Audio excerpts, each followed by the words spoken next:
Hello, everybody. We are here with the Critical Catch for yet another episode of which we have the beautiful opportunity of being able to dissect Champions Release. It is today, as of the moment of recording. I am Kosta. I am joined by Scott. Unfortunately, we do not have our third member of this Hydra figure, Lee, with us, but Scott, I'm absolutely excited to be able to dive into this with you, my friend. I'm exactly the same way. I was very anticipated launch for a lot of the community, and it's finally here. We've been waiting. We've been waiting. We've been waiting. Mix of emotions for a lot of people. A lot of people being negative Andes for no reason, but I think people need to sort of take a step back and look at the big picture. We knew the game was never going to be perfect straight away. Nothing's ever perfect straight away. It will take time to get to the stage where people are happy. But we're going to talk about the positive things because we're still very excited for this game, and we want people to be excited about this game. And there is lots of things to be positive about. Yes, I mean, like we said, this has been probably like the most anticipated thing when it comes to competitive gameplay of Pokemon. So, or just the whole community scene as a whole. I know a lot of people that have been excited from different Pokemon competitive games, so like Go, Unite, even TCG. So yeah, it's absolutely popping off so far. But like we said, there's still going to be a lot of opportunity for us to be able to dissect everything. So at the minute, the pros are. The gameplay looks amazing, which is really good to see. The animations are very slick looking. We've got the sort of optimizations of certain double animation interactions, which are now, like, let's say, for example, Intimidate shows individually one Pokemon being intimidated and then another. No, now it's just like legit all in one fell swoop. So like really good quality of life improvements, but also teams are most essentially super easy to mate in comparison to ever before. Yes, it does seem that way. Obviously, a lot of people were worried about whether with this new VP system, how easy would it actually be to build a team? Would you have to grind a lot? Yeah. Things like this. Obviously, everyone's always cautious when it's a free to play game. How are they going to monetize it? Are they going to put it behind a paywall? I think a lot of people assume they wouldn't do that, but they would probably sprinkle bits in, which is what they've done. From initial thoughts, from people that I've spoken to that have been playing all day today, literally all day, got back from work, they're in Discord, some of them of which got up at fucking 4 o'clock in the morning to start playing. VP seems very relatively easy to get to the point that it doesn't seem, if you want to play the game and you enjoy playing the game, it doesn't seem to be a problem. Getting the amount that you need to build a team. You get 300 per. We'll dive into it in a second. You get 300 per win on the ladder, which starts to add up obviously quite quickly. If you start playing games, there is obviously things like the battle pass that you can do. That does help unlock daily missions and quests. But I don't know if we knew this before, but there are essentially daily and weekly quests that you can be done, similar to a lot of video games. I know Apex Legends was the same. These are like free things that you can do to earn extra VP. And obviously, if you buy the battle pass, you get a few more dailies and weeklies, I think. So it will help snowball things. So it seems that initially it seems like if you want to play the game a lot and it might be worth purchasing the battle pass, but obviously you don't have to do that. You obviously just try it for a month. There's a few different membership tiers. I think the starter pack seems like a really good value. I think it's literally £6 it translates to, and you get how much extra box space was it? I think it's 50. If I'm not mistaken. So you get an increased box space, and then some other. I've got it here. Hang on. Where is it? Where are you? I mean, I last I checked, it was 50. Yeah. It's worth it, basically. For the £6, it's worth getting. Makes sense. Yeah. And obviously, like I said, there is the battle pass as well. So, if we just go back to this graphic here, so if it wants to load, right, we can see that. So it seems I don't know what the 500 VP from doing the dailies, and then potentially 9,000 VP from doing the weeklies as well. So I don't know how long these take to do. I haven't been grinding it for long enough to know this information. So this is just a graphic that someone has put together. So we're just going to discuss it. There are missions as well. I think they come along with the battle pass as well. So some other things: the quick coupons and the scouting coupons. I'm assuming they are for training up Pokemon. I think the coupon system was also in terms of implementing like getting rental value as well as like maybe permanent Pokemon as well added, if I'm not mistaken. Yeah. Or was that just the training? Oh no, ignore.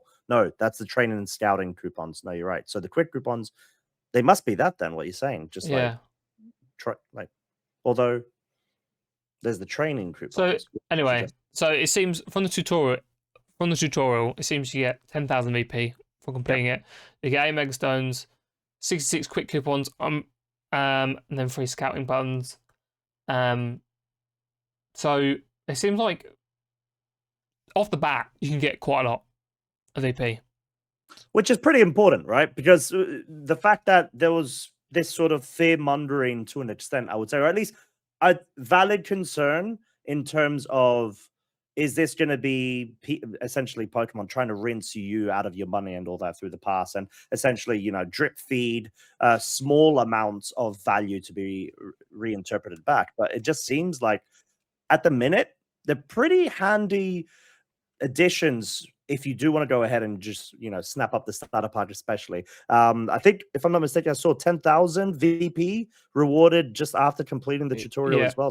So that feels like an all right starting amount, but then again, we just need to dive in. Okay, so quick coupons are an item that resets the recruitment timer at the ranch. So when you're, they're to do with the recruiting Pokemon.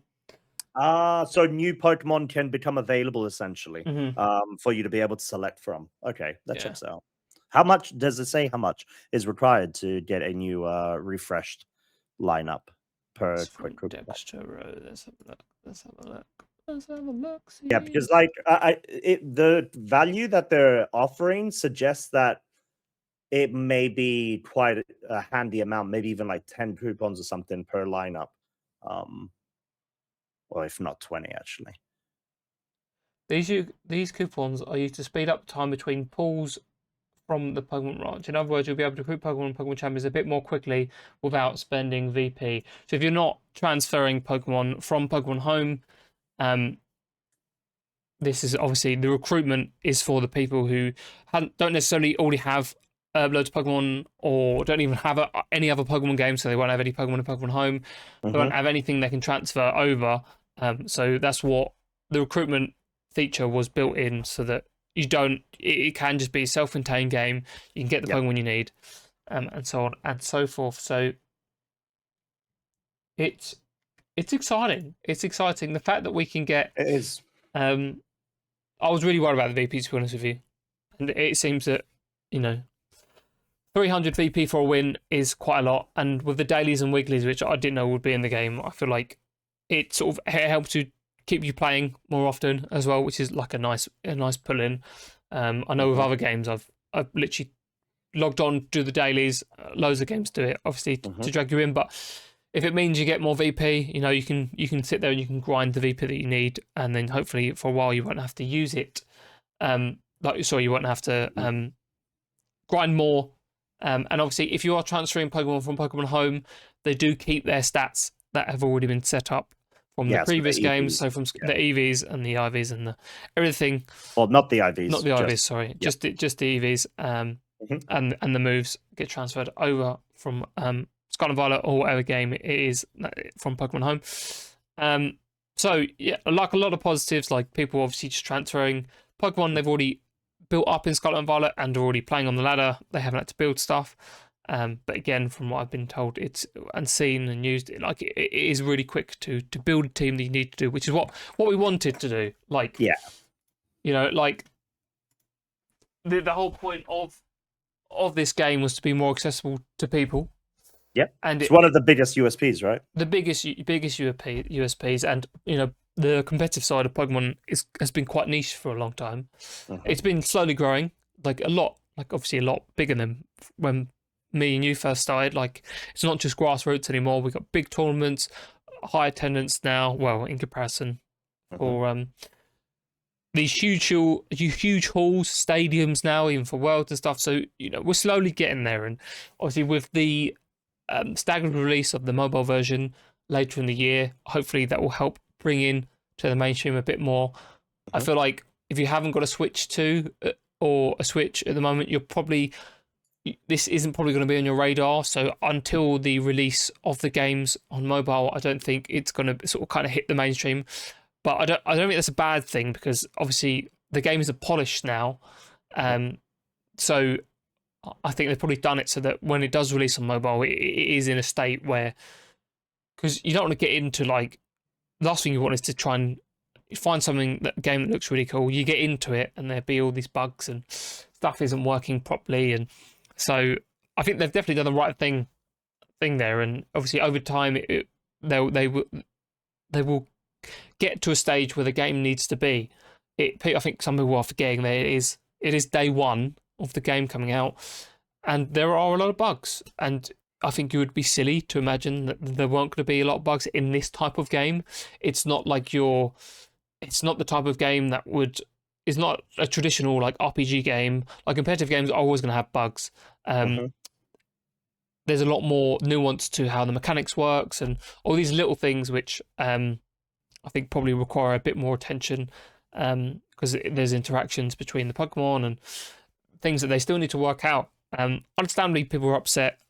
Sorry, I know I'm rambling, but like I said, there are loads of things to be positive about. It looks great. It's Yep. easy to build a Pokemon. At the moment, we have a somewhat simplified format. It seems we've got all of the Pokemon allowed, which I can bring up here. Mhm. Um, for set MA, which will be the first official set. And then we've got a limited item pool as well. So it's kind of sort of, it's easing you in. It's not super full on. It doesn't feel like there's a lot of power creep at the moment. Obviously, there are a few Pokemon which seem a bit OP. But again, the beauty of this game is that they can constantly update it and tweak it and sort of get it to the stage where it sort of needs to be. Yeah.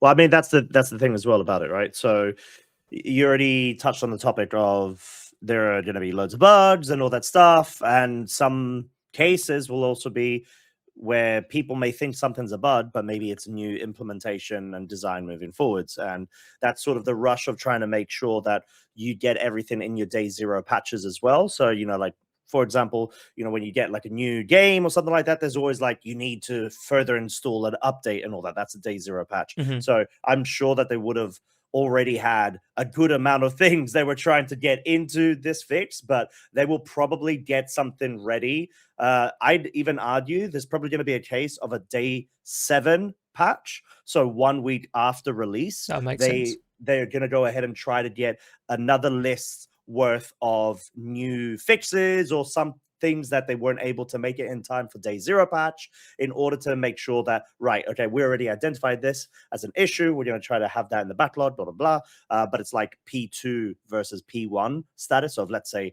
the priority 1, everything's broken, we need to make sure we get it fixed. Okay, cool. Yeah, P2 is like quality of life stuff. So and one of those things I think you've already mentioned, I think we were discussing just before this drop, was like the mega evolution order call out stuff. So like small panicky things like that have issues, but then there's the whole topic of, okay, we've got a format now which it is more simplified, because obviously, like we said, entry of access needs to be lowered in terms of the height of the barrier in order to get more people to play, which is great and all that stuff. But people have concerns around the lack of competitive items, and you've got it on the screen now as well, Scott. These are what are they? I think, like, excluding the available stones, it's like Yeah. 2, 4, 6. Set.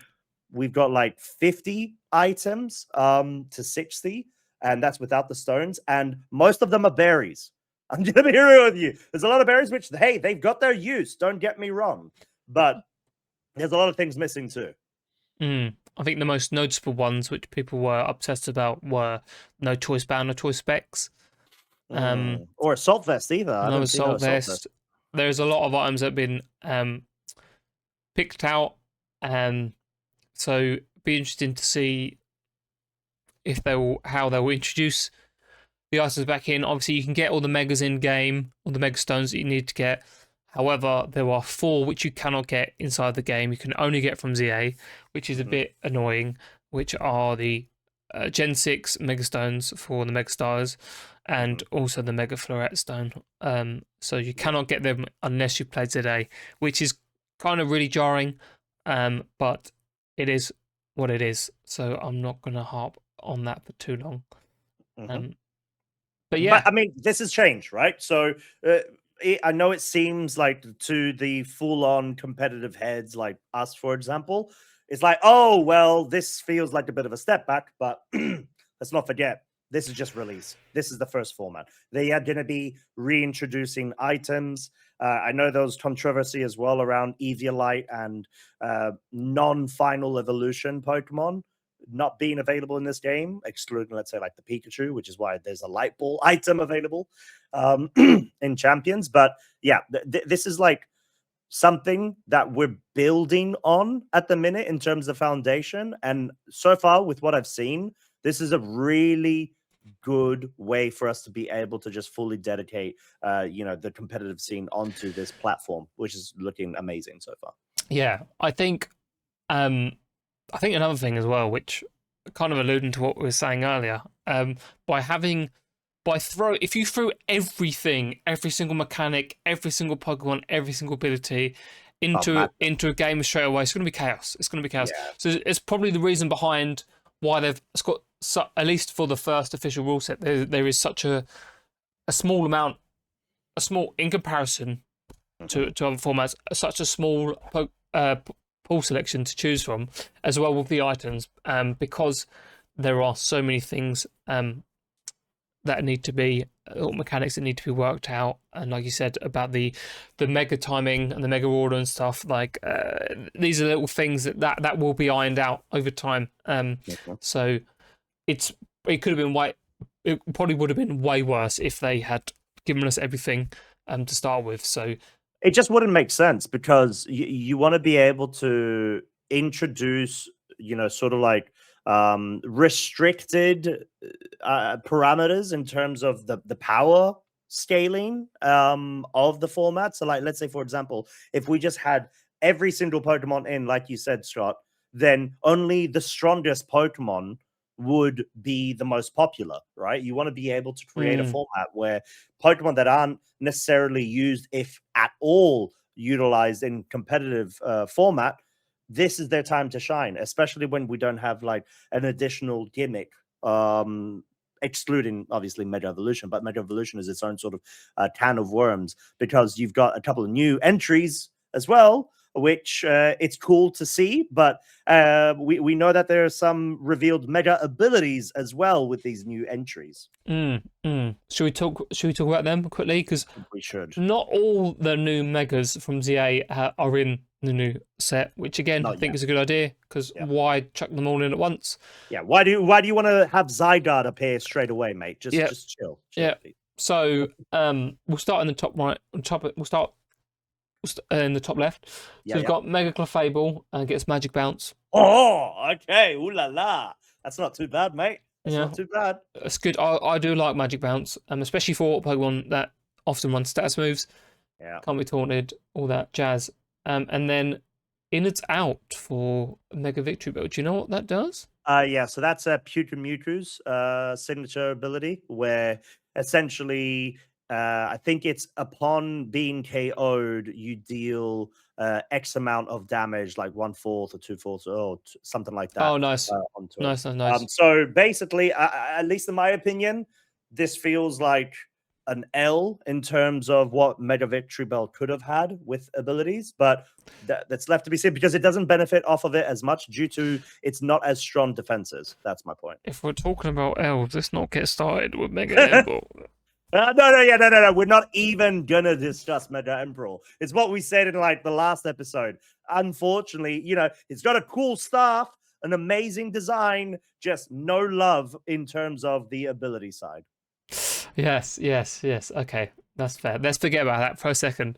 Right, Forever Mega remember. Starmie gets huge power, great ability, Yep. apparent on Mega Morwell. Yep. And Pure Power is the alternative, which is on Mega Medicham as well. Nice. But with Starmie, I know there was speculation of it getting huge power. So it's great to actually see the confirmation of it. And also a point is that I know that in ZA, Legend ZA, it was 140 base attack. However, that's now been brought down to 100 base attack in Champions in order to supplement for the huge power ability being granted onto it, which, don't get me wrong, that's still very powerful. So Mega Starmie could be a, no pun intended, huge threat. Nice. So Mega Dragonite gets the same ability that it already has, which is kind of broken because multi-scale is just a great ability to have anyway. Yeah, and it's sort of what we said. Like, you can run inner focus, Dragonite, if you really want to. If you want to go like physical, it's like what Kang used to do, right? Yeah, the Mega Kang back in the day. So good old Kang, which is back. Which is back, baby. We've got Mega Meganium, which we knew was Mega Soul, which is quite good. There seems to be confirmation that Weather Ball does turn into sun damage. Yep, in the sun. Type. Yeah. So this is all good stuff. Dragon Eyes on Mega Feraligatr, which we knew, again, kind of insanely broken. Essentially, Aerialate and Pixelate, but for Dragon type. I am curious to see if it's going to get as much use, though. I feel like it's not going to get that much use, but we shall see. Mega Skarmory gets Stalwart. Oh, interesting choice. Okay. So that is essentially like a Chaludon or Duraludon, where they get Stalwart and they could essentially ignore any redirection moves. So like Follow Me's, the Rage Powders, like they just ignore that stuff. And I'm like, I'm gonna hit the target I lock in with, which is Mega Chingling and Mega Frostlass. Do they same abilities? Are they the same? Yeah. So Mega Chimico gets Levitate. Levitate. Yes, and Snow Warning Frostlass, I think that's sort of already been confirmed, right, from a couple of weeks ago, where now it is the official strongest Snow Setter Pokemon, which is amazing. It is a threat, but then again, you've got other threats in the meta that should be able to deal with it because it has very frail physical defenses, and the typing means it's susceptible to sucker punches and even steel bullet punches from like a Scizor or something like that because of its ice typing. So we shall see.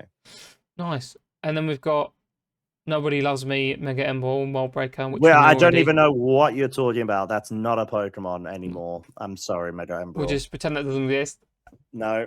Well, Pokemon's already doing that, so we're good, right? So we've got Mega Extra Drill with Piercing Drill. Oh, okay. All right. This is a hot one. Is it? What does it do? I actually don't know.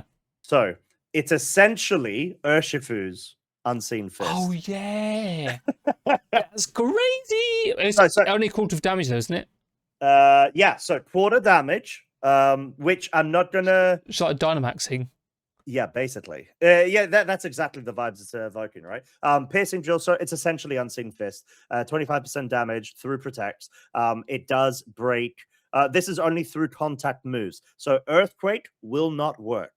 It will not break a Wide Guard. That is something to be aware of. Only contact moves. So you've got the high horsepowers of the world, you've got the Iron Heads, etc. So something to be aware of, and includes Rock Slide too. That's also not a contact move. So I'm not sure. It has really good potential on like doing amazingly well, but there's also some drawbacks to it that a couple of trainers, let's say, that may not be as familiar, will need to be able to sync up with and handle.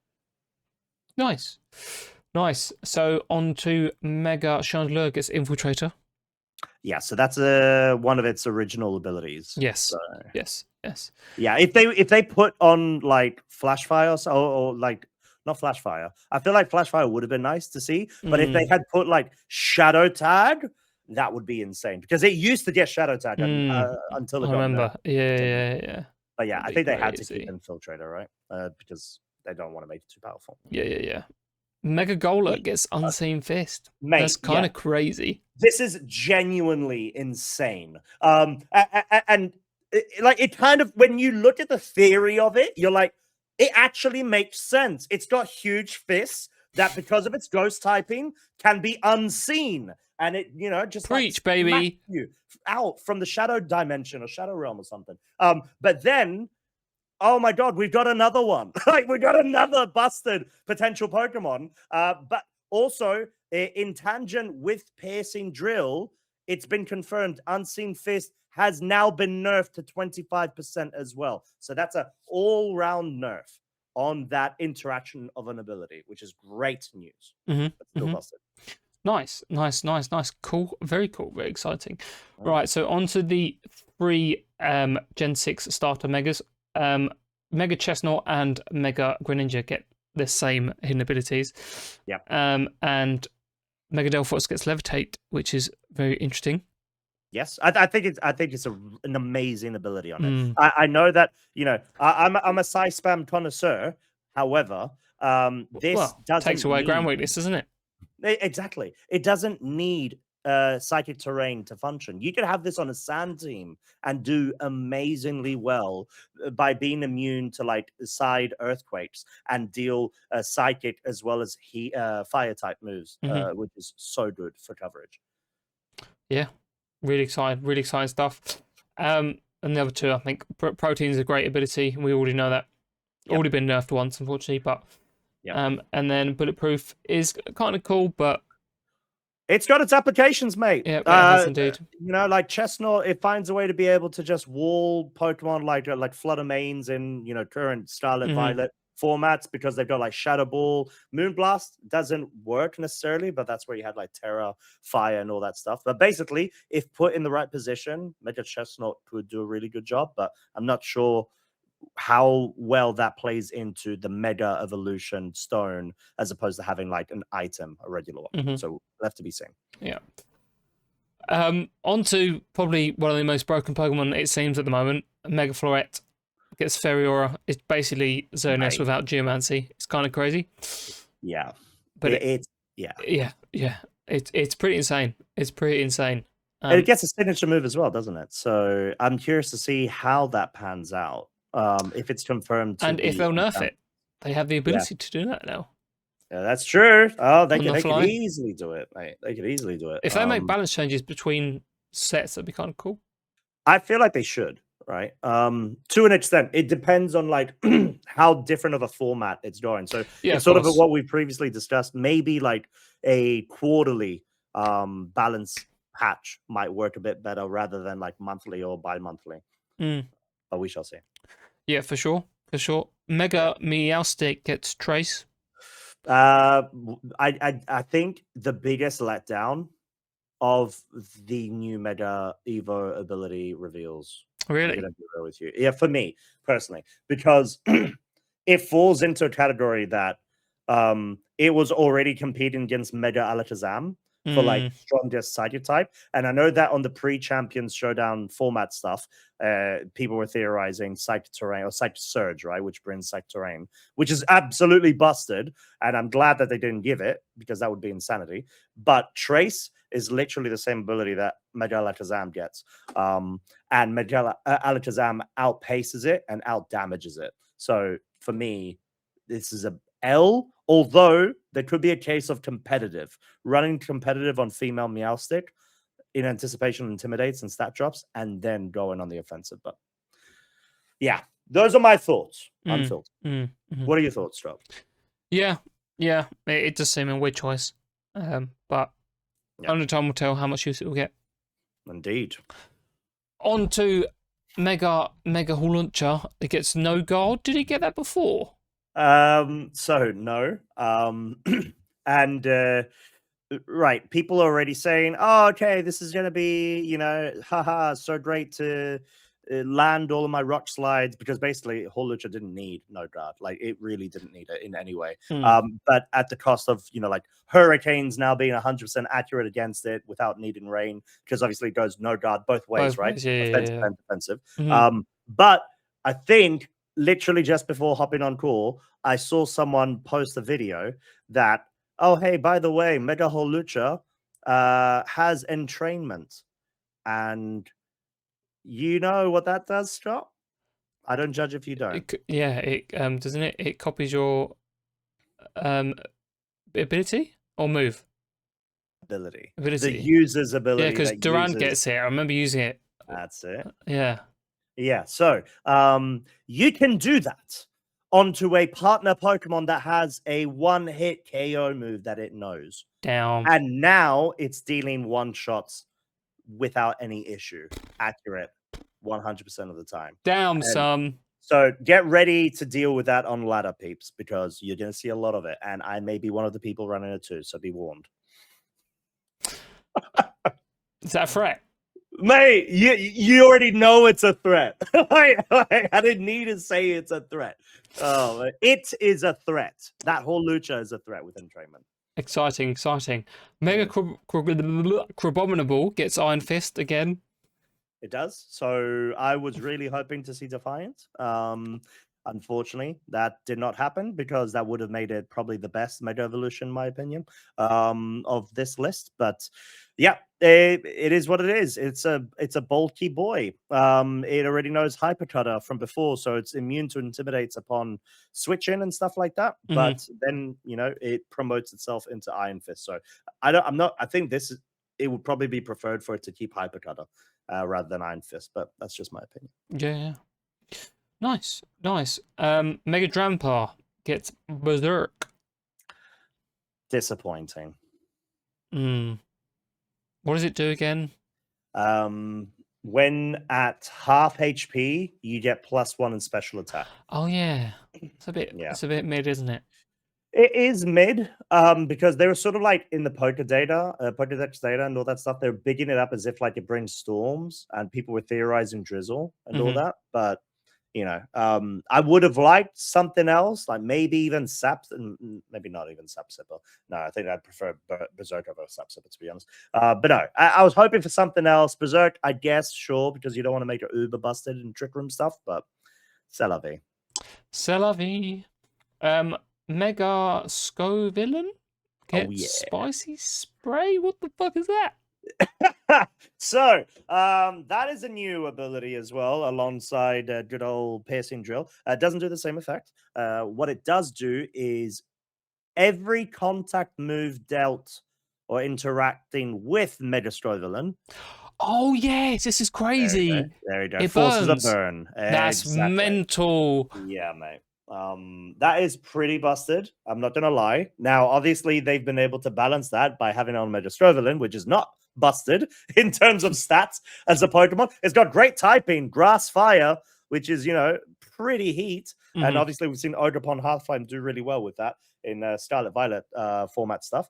But I'm not sure if there's the recovery aspect of it that was rumored or not, where you can like sap some HP from burnt enemies. I don't think that's the case. I need to double check. I think it's just a burn on contact, but we shall see. Very exciting. Cool. Very exciting. And then the last one, I didn't even know this Pokemon got a Mega. Ha! Mega Glimora. Mate. Pinocchio knows. What the fuck is that? Pinocchio adapting to its environments with adaptability is insane. Big brain.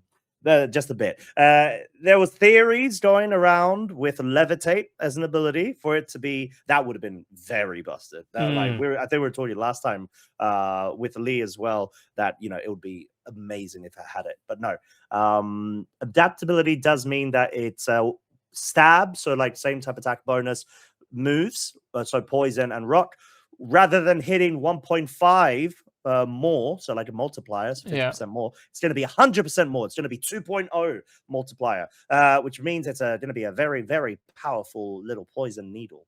But yeah, still manageable if you bring the correct Pokemon. Like just bring a ground type and you can like full shot it. It's a very, very effective. What's the new terminology? I think it's not hyper effective. What is it? Because there's terminology updates. Oh yeah, they've changed, isn't it? Yeah. Exceptionally effective. Yeah, it is something silly like that. It is, isn't it? Hey, it's an amazing terminology, is what you mean, Strauss. Very original. Oh yes, very quite so. But yeah. So overall, I don't think we've done too bad. To be fair, obviously they weren't all going to hit We knew that from the previous megas. They're not going to make them all busted, are they? Otherwise, it'd just kind of be stupid. So, what ones do we think are going to stand out for me? Probably we've got Mega Meganium, Mega Feraligatr, pretty broken, Mega Dragonite, obviously, probably Mega Extra Drill, Mega Floret. There's a lot here, to be fair. Mega Frostlass, Mega Greninja. Yeah. There's a lot of cool stuff here. I mean, let's not forget, right? These Pokemon are going to be paired up against the currently existing Megas too, which is where all the spice comes out in terms of their interactions, where they're going to see a lot of use or not. Like, I mean, for example, you could see the, what's it called? The Mega Floette. That will probably 100% get use because of its ability to be able to promote other fairy type Pokemon, really good stats and all the stuff. Obviously, partial mythical, restricted, and all that. Yeah, we already discussed Mega Emerald. There's not much to be discussed. Sorry, buddy. But Mega Frostlass, that could see some use. Set in terrain. Mega Meganium on rain teams. Definitely see use, right? Excellent. Very exciting stuff.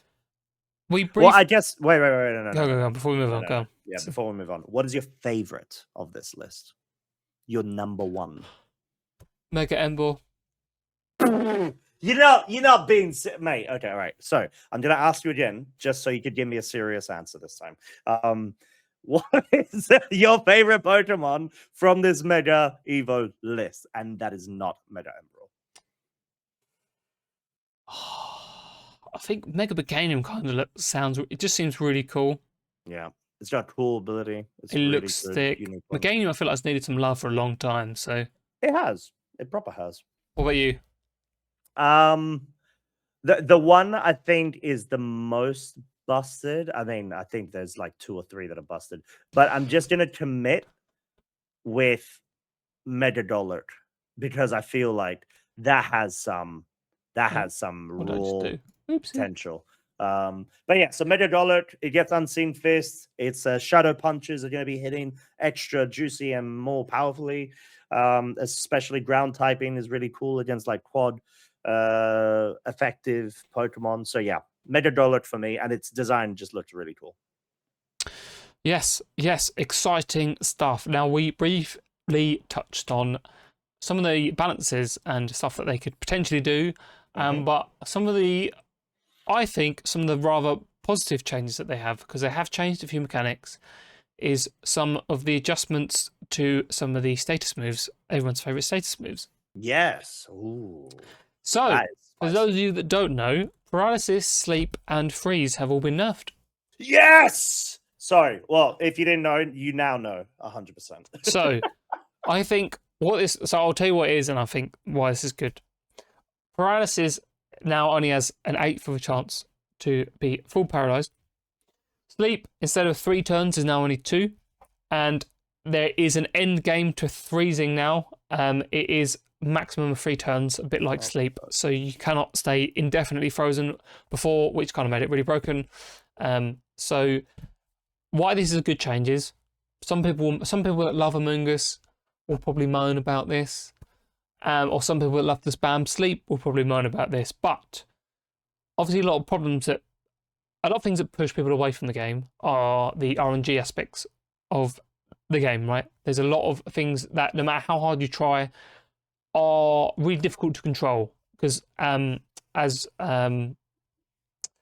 people pointed out, like Pokemon is a risk management game, and like you have to try and manage the risks and the probability of these risks happening.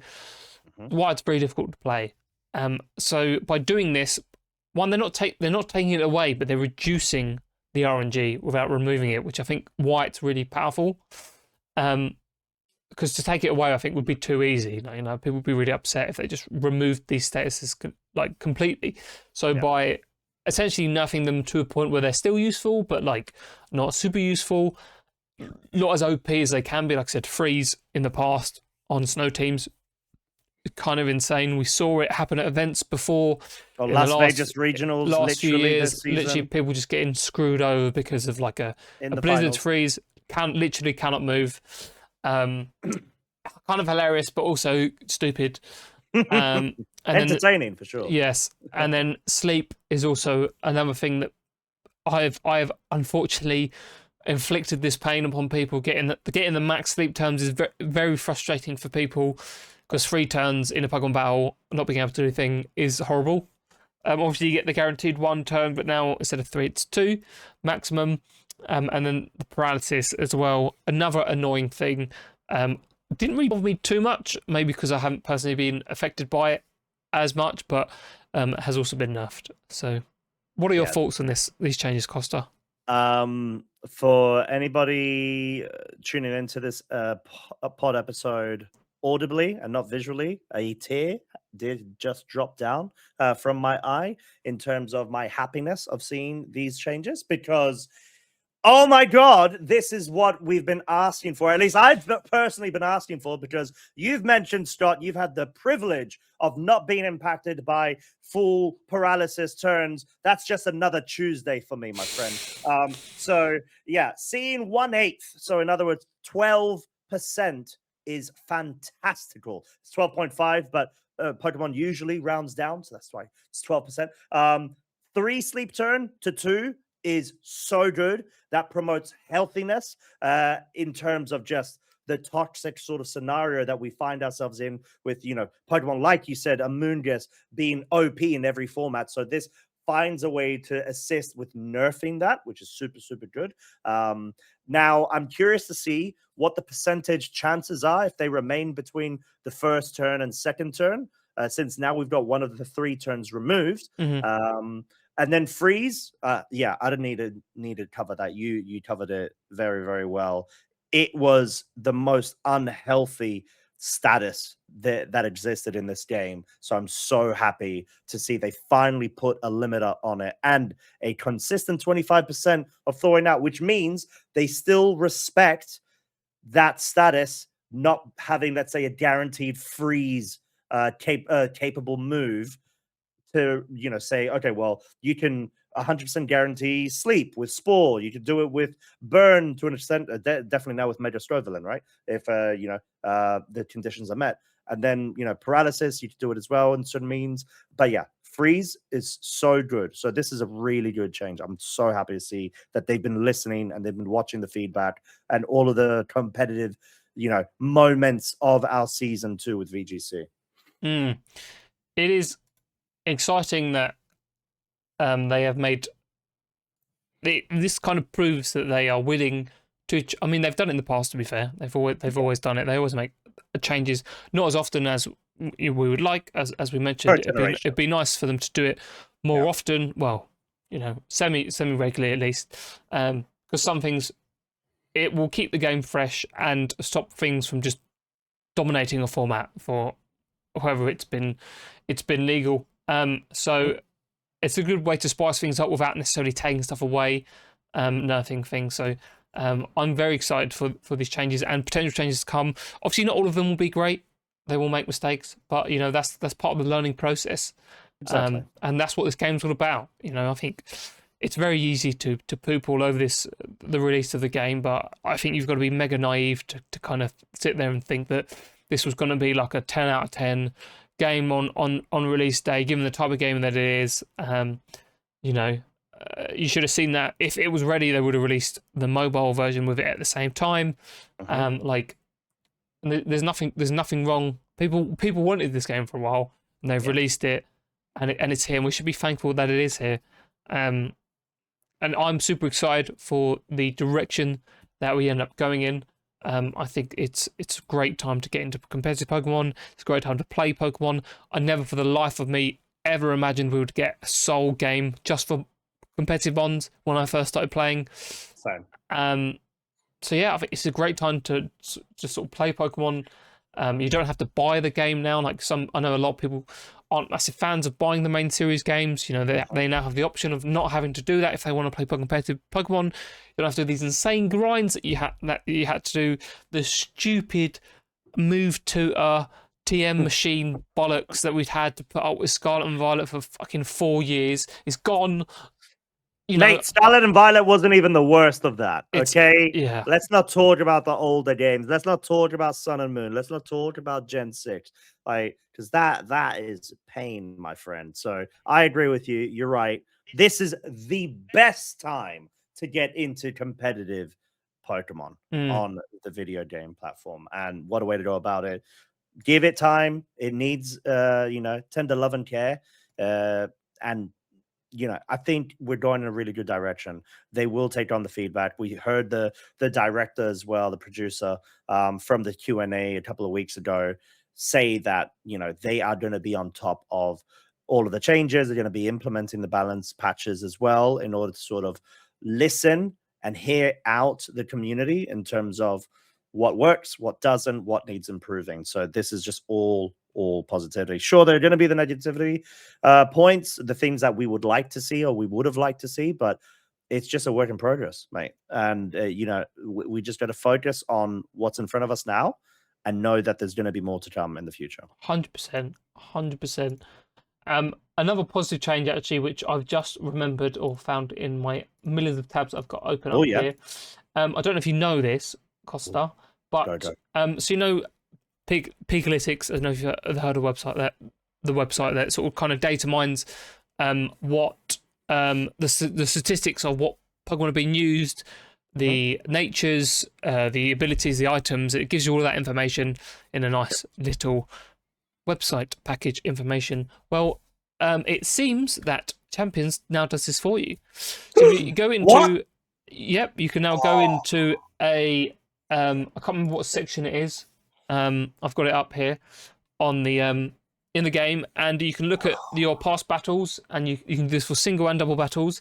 It will show you the percentage of abilities, moves, and the paired Pokemon that it's been paired with as well, which is outstanding. Is a really positive thing, I think, to add in. Game of the year! Game of the year! That's what I want to see! Oh my god, that's amazing! It's a really cool change. And the EV spreads as well. Like, it's actually crazy.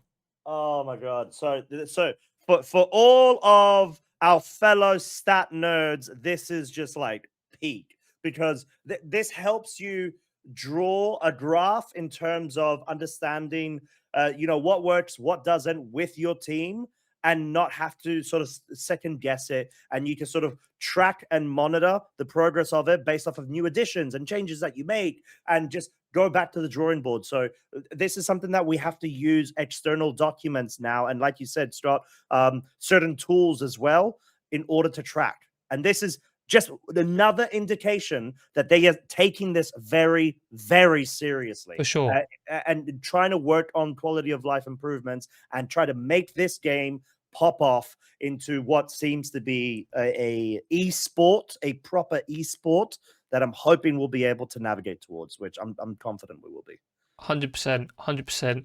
Getting as much information as they can in-house, not having to worry about what website you need to go to, because there are loads of really amazing websites, in all fairness, that have been made by the community for all this data and stuff, but by having everything in one place, not having to stress about, like I said, knowing what the website is, because there are so many now, having information on hand in your game cartridge based on the stuff you played is really, really exciting. So good. Insane quality of life improvement. Mate. So I'm very, very happy with that. Yeah, and that's kind of what we want to see. The fact that they're taking the time to consider things. So even though, they have left some stuff out, I'm just confident they're just saving it. They're saving it for the right time. They're saving it with the right updates that they plan on doing. And I'm very excited. I'm so excited. Oh my lordy, I'm so excited. It's going to be so good. Yes. It's in a great place. And it's genuinely. I don't think there's many negative. I'm not looking at this from a negative aspect. I think we have to look at this glass half full. Yes. There's no point in being, obviously, people moaning online. There are always going to be the small minority of people. They're going to be, and there is valid criticism. I'm not going to take away from any of that. but I think there are, like we just discussed, there's some very, very exciting things about this game. If you've played competitive Pokemon, you will know and understand. Some of these quality of life improvements are amazing. And I said they will make mistakes. 100% they will make mistakes, but that's part of the process. It's not going to be a polished game. It's not going to be a polished game in a year's time. It's going to take a while to get to that stage where it's really good and really, really good. So, yeah, it's already making some really good strides towards that. Yeah. It's shown that, like you said, alluded to, like they're capable of going in the direction they need to go, and they are taking this seriously, which is what you need if you want the scene to grow more. That's it. Yeah, and this is the time to do it. When there's such a big boom of Pokemon with all the recent games and drops and all that stuff, especially, like we've seen the Fire Red ever since the 30th anniversary, right? It has been win after win after win. Like, obviously, there have been the sort of like minor community, I'd say L's, where they're like, okay, questionable decision, which is like, okay, people are always going to have it. But let's just think about the releases. Fire Red, Leaf Green popped off, right? Even though it was just for that 1 week until Pokopia came out, where Pokopia just absolutely slammed everything. And now with Champions, there's still recency bias going on, and people are going to say, oh, actually, this is the thing where they're trying to get just the average person to get involved with. Let's give it a go. Let's give it a shot. And that's what their goal was. So seeing them, I would say, stripe back so many stuff that are more relatable to the average competitive user in order to allow for a trade cost for having just a newbie come in that has no idea from competitive and get them hooked to an extent is their end game. That's what they want to do. This is the point of the release. So they're like, okay, let's prioritize that. And then in future patches or, updates, we're just going to be bringing them more into the loop where they feel more confident. They're like, oh, okay, let's try to keep these new players. And, we could reach some really, really high numbers in terms of users and even people getting, attracted to attend the regionals and the live events that we've got. Not even just regionals, just locals as well throughout the season too, when they do eventually come into effect, where they grant championship points for the new season, at least on Champions. Yeah, great. It's a good time. It's a good time. What's the point? What's the point of being negative? Let's look at it. Look at this from a positive outlook. I can't wait to sort of dive into it more within sort of the coming week. I haven't had a huge amount of time to play today because of work. I've dabbled a little bit, but obviously as the longer it's out, the more info we'll get, the more things we patched. We'll obviously update everyone with any kind of new changes that we think is interesting, anything worth mentioning. And yeah, is there anything else really you want to mention, Kosta, before we wrap things up? There is, my friend. Final thing is, I've just seen confirmation spectator mode, baby. It's back. Let's go! Let's go! Now it's the game of the year. Let's go! Okay, cool. I'm so happy to see it. I'm hoping that it's applicable on so much more sort of criteria aside from just being available for offline events. We can actually do this online, so we can host grassroots community tournaments, have spectator mode, promote content creators, and essentially just more platforms and venues for us to be able to just get more VGC action in the best way. And so far, looking at it, it looks clean, it looks solid, but I need to dive into more about it. But this is a really, really good thing that will just help further grow the game. That is the goal. And that is what we shall go ahead and leave you lovely folks with. So, Scott, final words from yourself, my friend, before we send the episode away. Let us know what you guys think about Pokemon Champions in the comments. If you're listening on Spotify or iTunes or YouTube, make sure you leave us a review, comment, like, subscribe, 5 stars only. Let us know what we can do, any suggestions you guys have, anything you want to see, anything you want to hear. We're about having fun in this podcast. It's not super serious. We can be serious sometimes, but we want to have fun. Pokemon about having fun. So, let us know down in the comments. And yeah, I'm excited to be on this journey.